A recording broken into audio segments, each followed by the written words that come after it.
કૃષ્ણ જય ગૌ માતા મિત્રો બધાને આપણે છે ને વાડીએ આવ્યા હતા એટલે આ નારિયેલી છે ને જો આવી રીતના છે ને સુકાઈ ગઈ છે અને વૈસમાંથી છે ને આવી રીતના જે કોરામાં ફૂટતી હોય ને એ આવી રીતના જો આ જીવડો છે ને ખાઈ ગયો છે અને એ જીવડો છે ને હું તમને બતાવું એ મૂંડો હોય અને છે ને આવી રીતના મૂંડો આપણે આમાંથી કાઢ્યો છે તો તમે જોઈ શકો છો આ મૂંડો છે આ મૂંડો છે બહુ જ મોટો જીવડો આમાંથી નીકળ્યો છે એટલે નારિયેળી સુકાવાનું કારણ એ છે કે આમાં મૂંડો પડ્યો હોય અને આવી રીતના જો આમાં સોલ કાઢે ને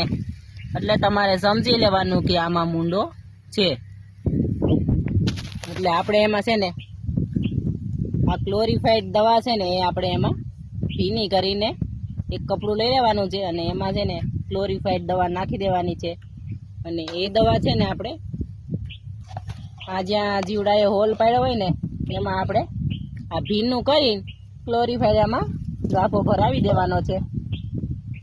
એટલે છે ને એમાં પાછો એ જીવડો પડશે નહીં અને દાબીને એમાં આપણે બે નારિયેળીમાં ભરાવી દઈ એટલે છે ને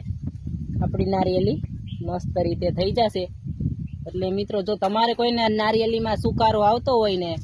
તો તમારે છે ને ક્લોરીફાઈડ હું તમને બતાવું એ દવા તમારે એમાં કપડું ભીનું કરીને